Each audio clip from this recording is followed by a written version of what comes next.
하나님 말씀은 구약 성경 레위기 2장 1절입니다. 구약 성경 147쪽 레위기 2장 1절부터 16절까지 말씀을 교독하여서 읽도록 하겠습니다. 누구든지 소재의 예물을 여호와께 드리려거든 고운 가루로 예물을 삼아 그 위에 기름을 붓고 또 그 위에 유향을 놓아 아론의 자손 제사장들에게로 가져갈 것이요 제사장은 그 고운 가루 한 움큼과 기름과 그 모든 유향을 가져다가 기념물로 제단 위에서 불사지르니 이는 화제라 여호와께 향기로운 냄새니라. 그 소재물에 남은 것은 아론과 그의 자손에게 돌릴지니 이는 여호와의 화제물 중에 지극히 거룩한 것이니라. 내가 화덕에 구운 것으로 소재의 예물을 드리려거든 고운 가루에 기름을 섞어 만든 무교병이나 기름을 바른 무교 전병을 드릴 것이요 철판에 붙인 것으로 소재의 예물을 드리려거든 고운 가루에 누룩을 넣지 말고 기름을 섞어 두각으로 나누고 그 위에 기름을 부르이는 소재니라. 내가 냄비의 것으로 소재를 드리려거든 고운 가루와 기름을 섞어 만들지니라. 너는 이것들로 만든 소재물을 여호와께로 가져다가 제사장에게 줄 것이요 제사장은 그것을 제단으로 가져가서 그 소재물 중에서 기념할 것을 가져다가 제단 위에서 불사를 지니 이는 화제라 여호와께 향기로운 냄새니라. 소재물에 남은 것은 아론과 그의 아들들에게 돌릴지니 이는 여호와의 화제물 중에 지극히 거룩한 것이니라. 너희가 여호와께 드리는 모든 소재물에는 누룩을 넣지 말지니 너희가 누룩이나 꿀을 여호와께 화제로 드려 사려지 못할지니라. 처음 익은 것으로는 그것을 여호와께 드릴지나 향기로운 냄새를 위하여는 제단에 올리지 말지니라. 내 모든 소재물에 소금을 치라. 내 하나님의 언약의 소금을 내 소재에 빼지 못할지니 내 모든 예물에 소금을 드릴지니라. 너는 첫 이삭의 소재를 여호와께 드리거든 첫 이삭을 볶아 찌은 것으로 내 소재를 삼되 그 위에 기름을 붓고 그 위에 유향을 더할지니 이는 소재니라. 제사장은 찌은 곡식과 기름을 모든 유향과 함께 기념물로 불사지린 이는 여호와께 드리는 화제니라. 아멘. 신종 코로나 바이러스로 전 세계가 또 두려워하는 가운데 있습니다. 설교를 시작하기 전에 하나님 말씀을 한 구절 선포합니다. 시편 91편 3절. 이는 그가 너를 새 사냥꾼의 올무에서와 심한 전염병에서 건지실 것이미로다. 아멘. 하나님께서 이 땅을 오늘 찬송처럼 치유하여 주실 뿐 아니라 우리 믿는 모든 사람들을 심한 전염병에서 건져 주시는 줄 믿습니다. 유대인들은 자녀가 5살이 되면 성경을 가르치기 시작했습니다. 가장 먼저 가르친 성경이 레위기라고 합니다. 우리는 이 레위기를 어렵게 생각합니다. 실제로는 어려운 성경이 아닌데 우리는 어렵게 생각을 해서 익숙하지가 못해요. 유대인 부모들은 이렇게 어렵게 생각하는 레위기를 가장 먼저 가르쳤습니다. 왜 그럴까요? 레위기는 1차적으로 관계론이기 때문입니다. 레위기는 먼저 하나님 그리고 이웃과의 관계 맺기를 어떻게 해야 하는가를 말씀하는 성경입니다. 유대인 부모님들은 자녀 교육에 있어서 가장 중요하고 우선적인 것은 어떤 수학이나 영어나 경제가 아니라 하나님과의 관계 맺기, 하나님과의 친밀함이라는 것을 알고 있었기 때문입니다. 한 나라의 대통령을 조금 알아도 떨어지는 권력이나 이익에 부스러기가 얼마나 많습니까? 우리 집에 의사 한 명이 있어도 판검사 한 명이 있어도 경찰관 한 명이 있어도 큰 도움이 된다고 하지 않습니까? 하물며 하나님, 창조주 하나님, 인간의 생사화복을 이 열국의 흥망성쇠를 주관하시는 하나님을 가까이 하고 하나님과 친밀함을 가진다면 그로 인한 하나님으로 인한 권세, 하나님으로 인한 힘, 하나님으로 인한 부요함이 얼마나 크고 많겠습니까?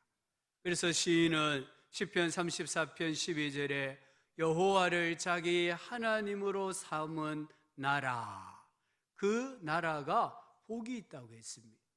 또한 144편 15절은 이러한 백성은 복이 있나니 여호와를 자기 하나님으로 삼는 백성은 복이 있다. 하나님을 자기 나라의 하나님으로 삼는 민족, 하나님을 자기 하나님으로 삼는 사람은 복이 있다라고 했습니다. 여호와를 가까이 함이 내게 복이라. 주의 궁정에서의 한 날이 다른 곳에서의 첫날보다 나은즉 악인의 장막에 사는 것보다 내 하나님의 성전 문지기로 있는 것이 좋사오니. 이 성전에 문지기로 있다 할지라도 하나님이 계시는 성전을 가까이 하고 하나님과 친밀함을 유지한다면 그게 복이라는 거예요. 우리 앞뒤 좌우로 한번 인사합시다. 하나님께 가까이 함이 복입니다. 그런데 우리 하나님은 절대 거룩하신 분이십니다.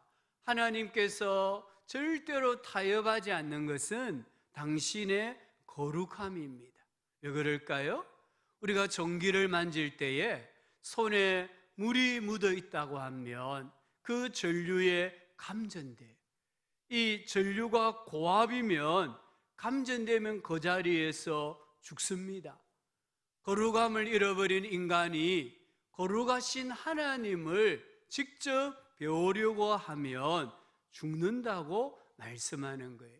그러면 하나님을 안 보고 살면, 하나님과 관계없이 살면 편하지 않을까, 자유가 있지 않을까 이렇게 생각할 수 있는데 그렇지 않습니다. 하나님과 멀어지면 멀어질수록 우리 인생은 공허해집니다. 내 삶은 텅 빈 것처럼 느껴집니다. 신자든 불신자든 부자든 가난한 자든 권력가이든 아니면 지배당하는 사람이든 간에 그 누구든지 하나님과 멀어지면, 하나님과 관계를 맺지 아니하면 결국에 인생은 빈개되는 거예요. 텅 빈 인생이 되는 거예요. 왜 그렇습니까? 인간은 하나님의 형상으로 지음받았기 때문입니다. 우리 인간은 하나님을 가까이 해야 행복합니다. 자존감을 회복합니다. 내가 하나님을 가까이 하는 그 거리에 비례해서 행복감과 자존감이 결정이 되는 거예요. 그런데 이 범죄한 사람의 입장에서 하나님께 가까이 나갈 방법이 없습니다. 죄를 지은 것도 절망인데 이 죄를 가지고는 하나님 앞에 더 가까이 나아갈 수 없다는 것은 더 큰 절망입니다. 그래서 하나님께서 그 길을 마련해 주신 거예요. 그게 바로 레위기에 나오는 여러 제사 의식입니다. 이 여러 제사 의식은 예수님의 사역의 모형입니다. 하나님께서는 이 제사 의식을 통해서 우리 인생이 하나님께 가까이 나아오고 하나님과 교제하고 하나님의 사람으로 살아가게 해 주신 거예요. 이 제사라는 것은 예물을 바쳐 하나님께 드리는 예배의 형식입니다. 우리가 이 레위기서를 읽어보면 예물이란 단어가 나와요. 우리 1절에도 보니까 소재의 예물, 이 예물이라는 히브리어 단어는 코르반입니다. 신약 성경에 보면은 고르반이란 단어가 나오잖아요. 그 단어예요. 코르반, 뜻은 선물, 가까이 가다 이런 뜻입니다. 이 선물을 통해서 하나님께 가까이 나아간다는 말이에요. 근데 예물을 보면 소가 있고 양이 있고 염소가 있고 비둘기가 있고 오늘 말씀에는 곡물이 나옵니다. 왜 하나님께서 이렇게 예물의 종류를 다양하게 하셨을까요? 이 예물 규정에는 하나님의 마음, 하나님의 본심이 서며 있습니다. 하나님은 예물이 없어서 하나님께 나오지 못하는 사람이 한 사람도 없기를 바라시는 거예요. 나의 형편, 나의 처지, 나의 능력을 보니까 나는 하나님 앞에 나갈 수가 없어요. 이런 핑계를 아무도 대지 못하도록 하기 위해 다양한 예물을 말씀하시는 겁니다. 하나님은 모든 사람이 하나님 앞에 나와서 죄 용서함을 받고 하나님의 은혜와 복을 받기를 바라십니다. 디모데전서 2장 4절에 하나님은 모든 사람이 구원을 받으며 진리를 아는 데 이르기를 원하시느니라. 우리 하나님은 지금도 모든 인생이 구원받기를 원하시는 거예요. 또한 이 예물에는 아주 중요한 원리가 하나 있습니다. 하나님께서 내게 주신 복에 합당하게 예물을 드려야 된다는 거예요. 예물은 선물이라고 했습니다. 이 선물을 하나님께 바칠 때에 소를 선물로 바칠 수 있는 사람은 소를 드려야 돼요. 비둘기를 바칠 수 있는 사람은 비둘기를 드려야 돼요.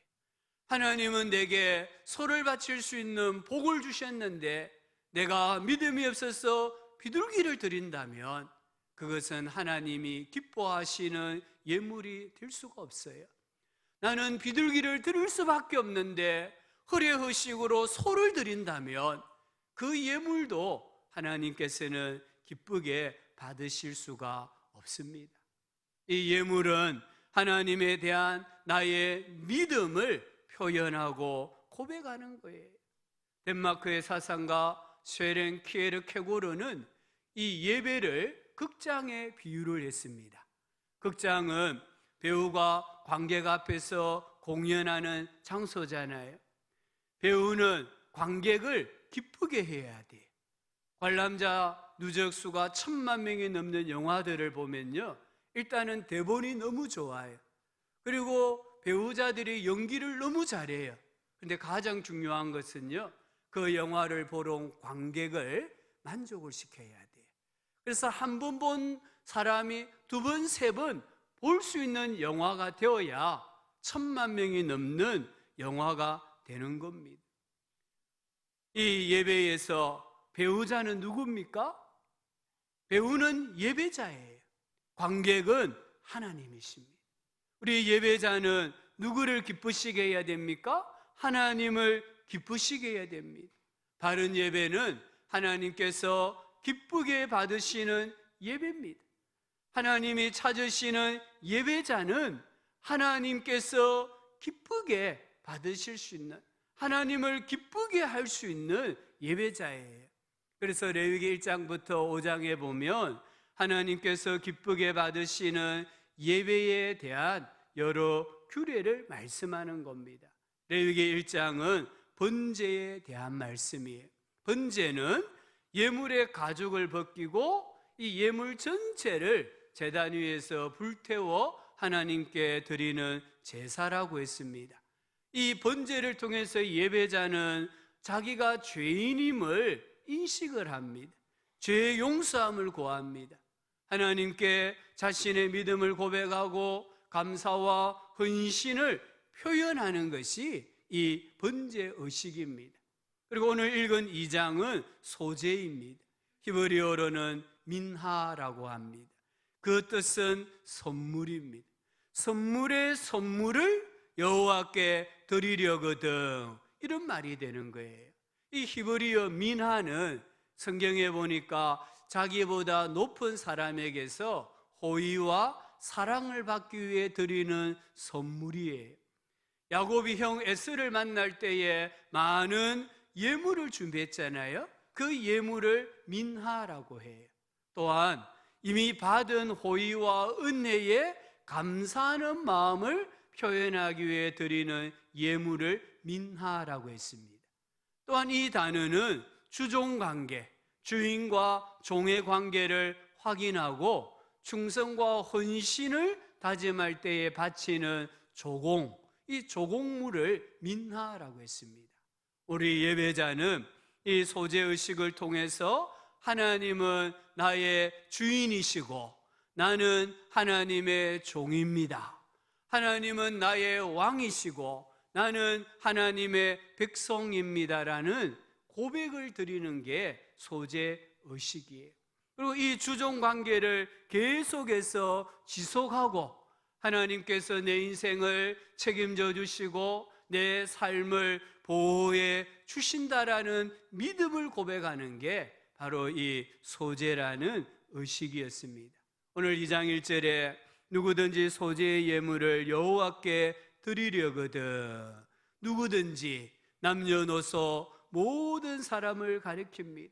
이 소재는 곡물로 드리는 제사인데 세 가지 방법이 있었어요. 첫 번째는 1절부터 3절까지 고운 가루로 예물을 삼아 드렸습니다. 두 번째는 4절부터 10절까지의 집에서 요리를 만들어 가지고 제사장에게 가져가서 예물로 드렸습니다.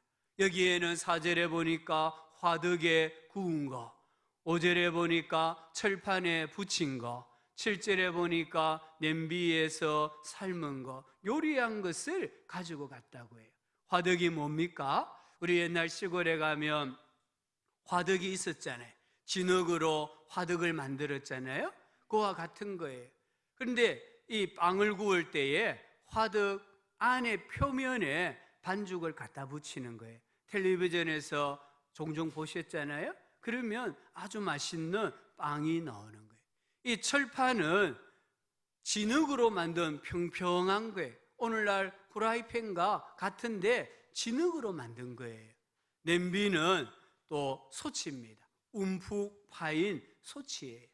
이 화덕과 철판과 냄비는 이스라엘 가정에서 사용하는 요리 기구들이었습니다. 이 소재는 자기 집에 있는 곡물로 집에 있는 도구를 이용해서 하나님께 드리는 제사 의식이었습니다. 세 번째 방법은 14절부터 나오는데요, 첫 이삭을 예물로 드리는 거예요. 처음 추수한 밀이나 보리를 예물로 바쳤습니다. 이것은 하나님이 주신 풍성한 양식에 감사하고 이 수확물의 진짜 주인은 내가 아니라 하나님이십니다라는 것을 인정하는 감사의 예물이었습니다. 내가 일을 해서 이런 수확을 얻었지만 하나님이 내게 일할 수 있는 건강을 주셨고 환경을 주셨고 이처럼 풍성한 열매를 주셨는데 이 모든 것은 내 것이 아니라 하나님의 것입니다. 하나님, 제가 일부를 주님께 다시 올려드립니다. 이런 소유권이 하나님께 있다라는 신앙의 고백으로 예물을 바쳤습니다. 이 소재의 예물을 바칠 때 어떻게 합니까? 1절에 보니까 그 위에 기름을 붓고 그 위에 유향을 놓아라 라고 했습니다. 이 소재의 예물에 기름과 유향은 필수 재료입니다. 여기 기름은 올리브유를 말합니다. 이 올리브유를 넣어서 밀가루가 잘 타게 하는 역할을 한 거예요. 이 올리브유는 특별히 아주 순전한 기름이에요. 올리브 열매에서 기름을 짜는데요, 3단계를 거쳐요. 1단계 가장 순수한 거는 먹을 수가 없어요. 이 기름은 성전의 등잔대 메노라의 등불을 밝히는 데만 사용할 수 있었어요. 그 다음에 그 열매 짜고 두 번째, 세 번째 짠 기름은 오늘 이 하나님 앞에 제사를 드릴 때에 제물 위에 붓게 하신 겁니다. 유향, 이 유향은 아주 비싼 거예요. 그 당시에 유향은 대부분 수입산이었습니다. 마태복음 2장의 동방박사들이 아기 예수님께 유향을 드렸다고 했는데 이 유향이 오늘 말씀에 넣는 유향과 같은 거예요. 13절에 보면 한 가지 더 보태야 합니다. 내 모든 소재물에 소금을 치라. 모든 예물에는 소금을 치라고 합니다. 소금은 방부제 역할도 하지만 그 당시 소금은 환대, 동맹, 친목, 약속, 충성의 맹세를 상징하는 물질이었어요. 그래서 바벨론에서는 부족 간에 동맹을 맺을 때 서로가 마주보고 소금을 먹었다고 합니다. 페르시아에서는 신하가 왕에게 충성 맹세를 할 때에 왕 앞에서 소금을 먹었다고 합니다. 이 유목 생활을 하고 있는 베두인들은 서로 간에 상호 동맹과 보호의 표시로 소금을 먹는 풍습이 있다고 합니다. 이 소금을 내 하나님의 언약의 소금이다 라고 했습니다. 예배자가 제물에 소금을 뿌릴 때마다 하나님과의 변치 아니하는 언약, 하나님과의 변치 아니하는 약속, 하나님의 변치 아니하는 사랑, 신실함을 기억하면서 하나님께 예물을 드린 거예요. 반면에 오늘 5절과 11절에 보면 이 예물에 누룩과 꿀은 넣으면 안 된다라고 했습니다. 누룩은 음식을 발효시키는 효모입니다. 이 누룩은 이 원래의 모양을 부풀게 해서 변하게 만듭니다. 또한 왜 누룩을 넣지 말라고 했냐면요, 그 당시 누룩은 아주 비쌌대요. 그래서 가난한 사람은 음식에 누룩을 넣을 수가 없었어요. 그러니까 하나님께서 가난한 사람을 배려하시는 걸 볼 수 있어요. 또 꿀을 넣으면 안 됩니다. 여기 꿀은 양봉에서 생산한 꿀이 아니라 대추 야자 또는 무화과 이런 데서 채취한 꿀, 시럽을 말하는 거예요. 이 과일에서 채취한 꿀이나 시럽은 음식물의 발효를 촉진시켜서 음식을 부패시키기 때문에 소재의 예물에 넣지 말라라고 하신 겁니다. 이와 같은 규정을 가지고 이제 밀가루 한 2.2리터에 올리브유를 붓고 거기에 하얀 분말로 제조된 유향을 올려놓습니다. 그리고는 제사장에게 가지고 갑니다. 그러면 제사장은 유향이 올라있는 그 밀가루의 한 움큼을 손바닥으로 떠서 제단에 올라가 불에 태웁니다. 그러면 이 유향이 불에 태워지니까 향기로운 냄새가 되어서 하나님 앞에 올라간다라고 말씀합니다. 나머지 부분은 제사를 집례한 제사장의 몫으로 돌아가고 그것은 지극히 거룩한 성물이 되어서 제사장이 성전의 거룩한 뜰에서 음식으로 먹게 하셨습니다. 오늘 2절 말씀에 보면 이 소재물 전체에 해당이 됩니다마는 이런 단어가 나옵니다. 기념물이란 단어가 나옵니다. 그 고운 가루 한 움큼과 기름과 그 모든 유향을 가져다가 기념물로 제단 위에서 불사를 지니, 이 제사장이 한 움큼 떠서 하나님께 올려드린 것을 기념물이라고 부르고 있습니다. 왜 기념물이 됩니까? 예물과 바친 사람을 하나님께서 기억하신다라는 의미입니다. 우리 하나님께서는 예배자의 감사하는 마음을 기억하십니다. 내가 하나님께 드리는 것이 많고 적으냐가 전혀 문제가 되지 않습니다. 내가 하나님께 감사하는 마음을 가지고 있다라는 것을 하나님이 기억하시는 거예요. 진짜 감사하는 마음으로 예배하면 하나님께서는 우리의 이 예배를 내 인생의 기념물로 받으신다고 말씀하고 계십니다. 시편 50편 23절에 감사로 제사를 드리는 자가 나를 영화롭게 하나니, 감사로 예배 드리는 우리 성도님들 되시기를 축복합니다. 이 기념물 불에 타서 없어졌습니다. 눈에 보이지 않습니다. 근데 그 기념물이 향기로운 냄새가 되어 하나님께 상달됩니다. 눈에 없어지지만 없어지는 것이 아니라 하나님께서는 그것을 받으시는 거예요. 하나님께서 기억하시는 것은 딱 그 부분입니다. 하나님께 불태워 올려드린 것만 하나님이 기억하시고 불태워 드리지 아니한 나머지 그까지도 하나님께서 받으신다는 거예요. 우리 신앙생활하면서 때로는 하나님 앞에 시간을 드립니다.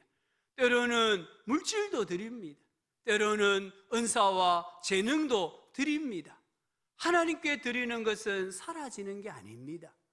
내 눈에서는 사라지지만 하나님께서는 기억하시고 결국에는 내가 드린 것으로, 내 인생에서 사라진 것으로 내 인생을 움직이시고 주관하시는 분이 하나님이십니다. 그래서 향기로운 제물이라고 했고 기념물이라고 한 거예요. 소재는 예수님의 십자가 사역으로 폐지되었습니다. 이 소재의 형식, 소재의 틀은 이미 폐지가 되었습니다. 오늘 예배하러 오시면서 집에서 음식을 만들어 이 제단에 올린 성도님들은 아무도 안 계십니다.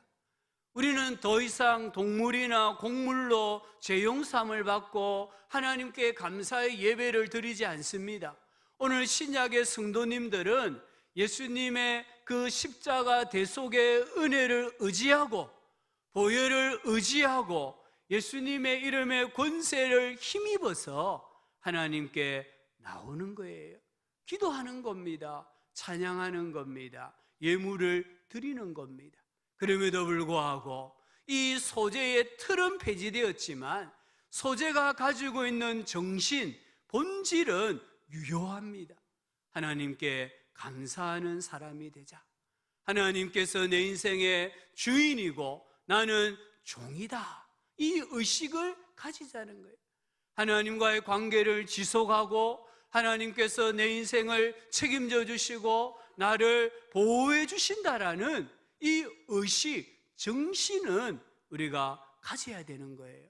어떻게 하면 소재의 본질을 우리가 회복할 수 있겠습니까? 먼저는 노동의 의미를 바르게 정립해야 됩니다. 하나님과의 관계는 영적인 부분만 아닙니다. 하나님과의 관계라고 해서 기도 많이 하고 예배 생활 잘하고 전도하고 그러면 나는 하나님과의 관계를 다 잘 맺었다. 그게 아닙니다. 하나님과의 관계는요, 영적인 부분도 있지만 일상의 노동과도 연결이 되는 거예요. 우리 하나님은 모든 것에 주님이신 줄 믿습니다. 우리는 예배 드릴 때에 일상의 노동의 결과물을 하나님 앞에 가지고 와서 드리는 거예요.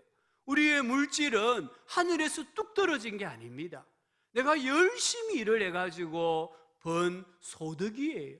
이 소득을 하나님 앞에 드린다는 것은 나의 노동, 나의 일의 열매를 하나님 앞에 드린다, 이런 의미입니다.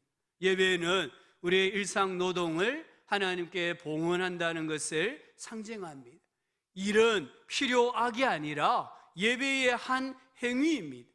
일은 주님 앞에 드리는 봉사이고 하나님의 영광을 위한 섬김이라는 것을 꼭 기억해야 돼요. 그래서 직업에는 귀천이 없는 거예요.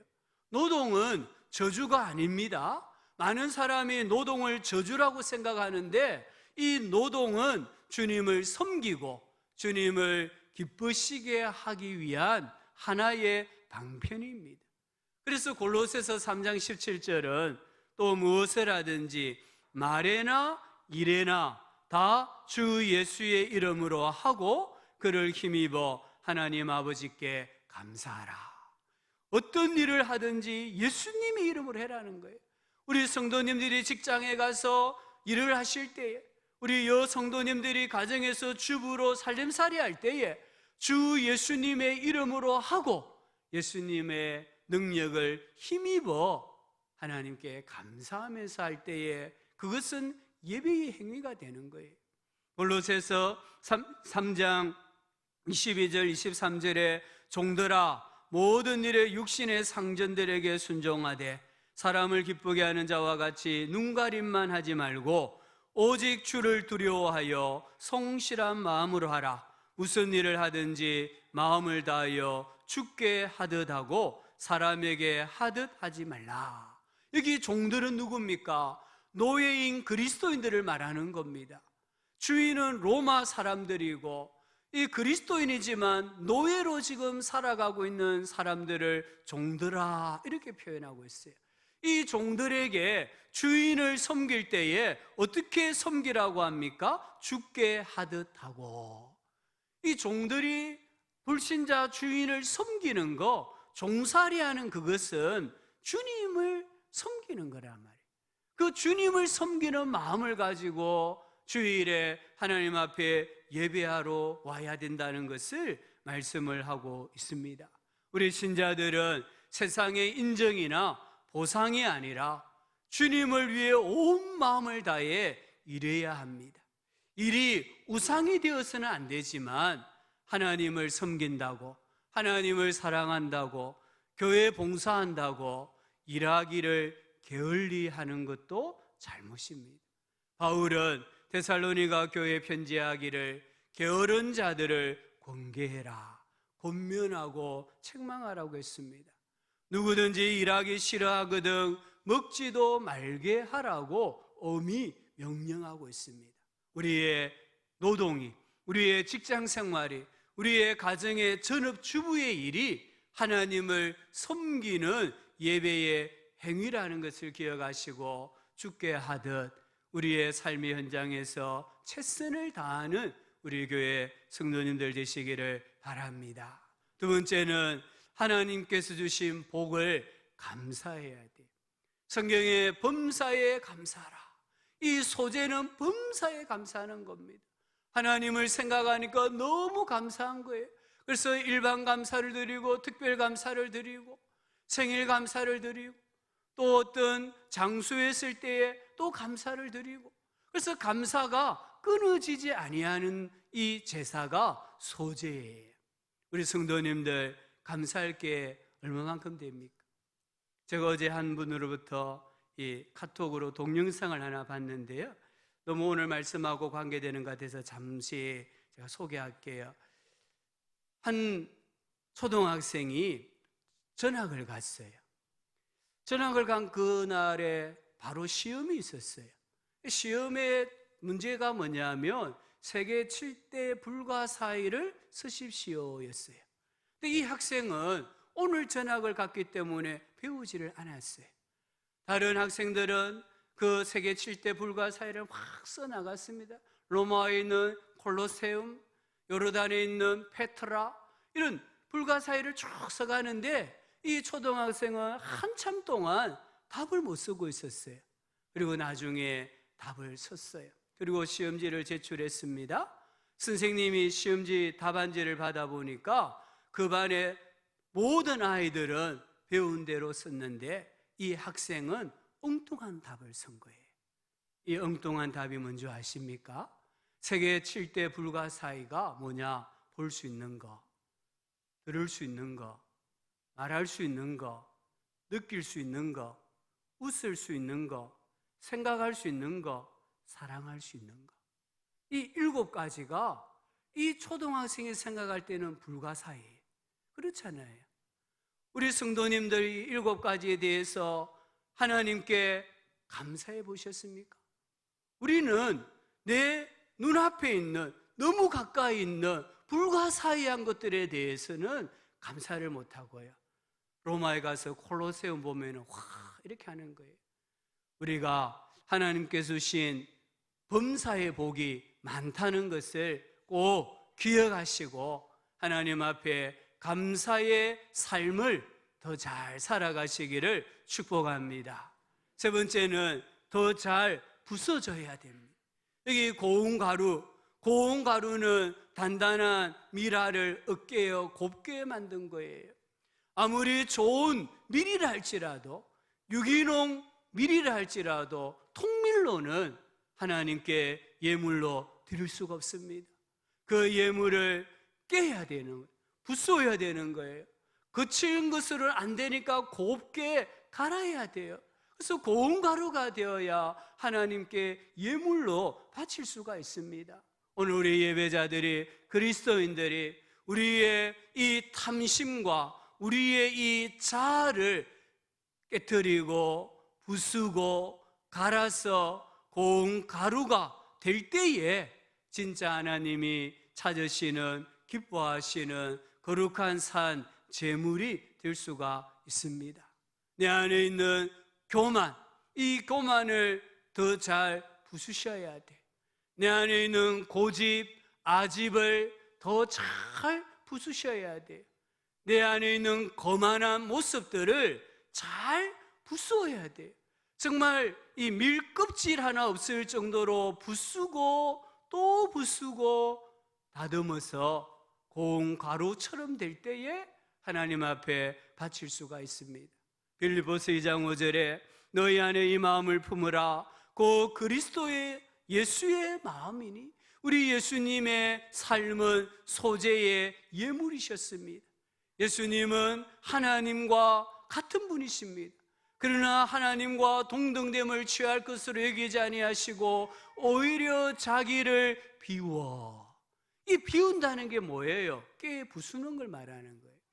종의 형체를 가지사 사람들과 같이 되셨고 자기를 깨 부수는 거예요. 사람의 모양으로 나타나사 자기를 낮추시고 더 깨 부수는 거예요. 죽기까지 복종하셨으니 마침내 고운 가루가 되셔서 그 십자가에 죽으십니다. 그래서 우리 예수님은 우리의 구원자가 되시는 거예요. 전북 김제에 가면 금상교회라고 있습니다. 이 교회는 이 모양이 기역자로 생겨서 기역자 교회라고 불리고요, 문화재에 등록되어 있는 교회예요. 이 교회에 테이트라는 선교사님이 이 김제 최고 갑부인 조덕삼이라는 분을 전도를 했어요. 조덕삼은 자기 집의 종 머섬이었던 이자익을 전도해가지고 함께 신앙생활을 했어요. 이 갓을 쓴 사람이 조덕삼이고요, 이 서양 옷을 입은 사람이 이자익이에요. 이 조덕삼은 41살이었고 이자익은 26살이었어요. 15살의 나이가 차이 나요. 두 사람은 1905년 같은 날 세례를 받았습니다. 또 같은 날 교회 집사가 되었습니다. 또 같은 날 교회 영수가 되었어요. 지금은 영수라는 직분이 없는데요, 우리 한국교회 초창기에는 장로가 되기 전에 영수라는 직분이 있었어요. 그래서 교회 일을 장로님처럼 돌보는 사람이었어요. 이 조덕삼은 김제 최고의 갑부였기 때문에 교회를 지을 땅을 헌물을 하고 교회 재정의 대부분을 감당을 하고 있었습니다. 1907년 금상교회에 장로 피택이 있었습니다. 모든 사람은 조덕삼이 장로가 될 것으로 생각했습니다. 그러나 공동회의를 해보니까 이자익이 장로로 피택이 되고 말았습니다. 모든 성도들이 당황했고 술렁거리기 시작했습니다. 그때 이 조덕삼 영수가 발언권을 얻어서 교회 앞에 나가서 이렇게 말합니다. 우리 금상교회는 참으로 훌륭한 일을 해냈습니다. 저희 집에서 일하고 있는 이자익 영수는 저보다 신앙의 열의가 대단합니다. 참으로 감사합니다. 나는 하나님의 뜻을 겸허히 받아들여 이자익 장로를 잘 받들고 더욱 교회를 잘 섬기겠습니다 라고 말을 합니다. 주일이 되면 자기 집의 머슴, 종 이자익은 교회에서 설교를 합니다. 주인 조덕삼은 마룻바닥에 앉아서 설교를 들었습니다. 그리고 집에 돌아가면 조덕삼은 주인이고 이자익은 또 무슨 종이 되었습니다. 그 다음 해에 이 조덕삼도 교회 장로가 되었어요.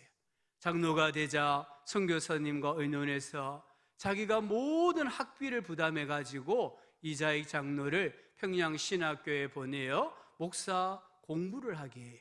그 이자익이 공부를 마치고 목사 안수를 받자 조덕삼은 이자익을 금상교회에 담임 목사로 청빙을 했다고 합니다. 대전 신학대학교의 초대 교장을 지낸 분이 이자익 목사입니다. 이 이자익 목사 기념관 현판식을 하는데 조덕삼 장로의 손자인 조세영 장로, 전 국회의원이었죠. 이 조세영 장로와 이자익 목사의 손자인 이규환 장로, 이분은 거의 고분자 화학의 대가라고 해요. 이 손자들이 참석을 했습니다. 그 자리에서 이규환 장로가 인사말을 합니다. 그리고 조세영 장로 앞으로 다가가서 허리를 90도로 굽혀 절을 하면서 이렇게 말합니다. 우리 할아버지께서 주인을 잘 만났습니다. 만약에 우리 할아버지께서 주인을 잘 만나지 못하셨다면 오늘 우리들도 없고 할아버지도 안 계셨을 것입니다. 이 조덕삼 장로 거부입니다. 김제 최고 거부입니다. 자기 집에 머슴입니다. 또 자기보다 나이가 15살이 어립니다. 그럼에도 불구하고 자기를 잘 부수었으니까 고운 가루가 되었을 때에 한국교회에 이자익 목사라는 위대한 인물이 탄생될 수가 있었습니다.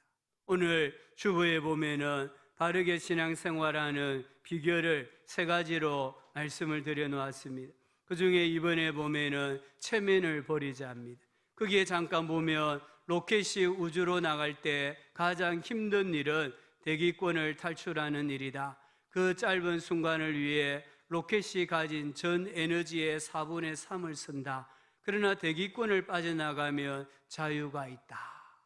우리가 우리의 자아를, 우리의 정욕을 깨트리는데 고운 가루로 만드는 일에 우리의 모든 걸 써야 된다는 거예요. 껍질의 화려함은 생명력이 짧지만 껍질을 깨고 내용으로 승부하면 생명력이 길다. 우리가 잘 부서질 때에 생명력이 길다는 겁니다. 하나님 앞에서 인간적인 옷을 잘 벗으라. 지식의 겉옷도 잘 벗으라. 지위의 겉옷도 잘 벗으라. 감정의 겉옷도 잘 벗으라. 그리하면 하나님의 위로와 축복이 넘치게 될 것이다 라고 했습니다. 우리 모든 성도님들 하나님 앞에서 더 잘게, 더 고운 가루로 부서지는 은혜와 복이 있기를 주의 이름으로 축복합니다. 4번째는 변하지 않는 신앙을 가집시다. 누룩은 모양을 바꾸는 성질이 있습니다. 이 누룩이 영적으로 말하면 하나님의 생명과 은혜와 복을 작게 만들거나 죽이는 걸 말하는 거예요. 내게 누룩이 무엇입니까? 그건 본인만 압니다. 그 누룩을 멀리 던지시기를 바랍니다. 이 누룩은 이 형태를, 성질을 변질시키는 것입니다. 나의 신앙, 내게 감사하는 마음, 하나님 주신 복, 하나님 주신 은혜를 변질시키는 누룩이 있다고 하면 이 누룩을 빨리 버리셔야 됩니다. 하나님께서 나의 구원자다, 왕이다, 주인이라는 것을 인정하면서 하나님의 은혜에 감사하고 변치 않는 헌신과 충성의 마음으로 예배하고 살아가실 수 있기를 축복합니다. 마지막 하나 더 보면 하나님의 사랑으로, 하나님의 사람으로 살아가야 합니다. 오늘 이 예물에 소금이 들어갑니다. 마태복음 5장에 너희는 세상의 소금이라고 했습니다. 단순히 사회의 도덕적 타락을 막는 사명이 있다는 것 이상입니다. 이 소금이란 말은 하나님의 백성이라는 거예요. 하나님의 백성으로 세상을 살아가라는 그런 의미입니다. 우리 이 세상에서 예수님의 향기요, 예수님의 편지요, 예수님의 대사라는 것을 꼭 기억해야 됩니다. 이 예물에는 유향을 올려놓아야 한다고 했습니다. 유향이 무엇입니까? 그리스도를 아는 냄새를 나타내는 거예요. 우리는 구원받은 자들에게나 멸망당하는 자들에게 하나님 앞에서 그리스도의 향기라고 했습니다. 오늘 교회가 또 교회 지도자들과 그리스도인들이 우리 사람들에게 인정을 잘 받지 못합니다. 불신은 당하고 있는 이 시대에 오늘 우리가 정말 세상에 그리스도를 아는 향기, 그리스도의 향기를 나타내는 그런 삶을 살아가야 되겠습니다. 우리의 소유로 하나님께 범사에 감사하시기를 바랍니다. 변치 않는 신앙의 순수함을 유지하시기를 바랍니다. 주님 앞에 더 잘 부서지시기를 바랍니다. 그래서 우리 모든 성도님들이 하나님께로 한 걸음 한 걸음 더 가까이 나아가고 내 인생의 불평과 불만과 원망이 다 사라지고 하나님으로 인해서, 하나님과 친밀함으로 인해서 행복하고 기쁘고 즐겁게 감사하게 살아가는 우리 성도님들 되실 수 있기를 주님의 이름으로 축복합니다.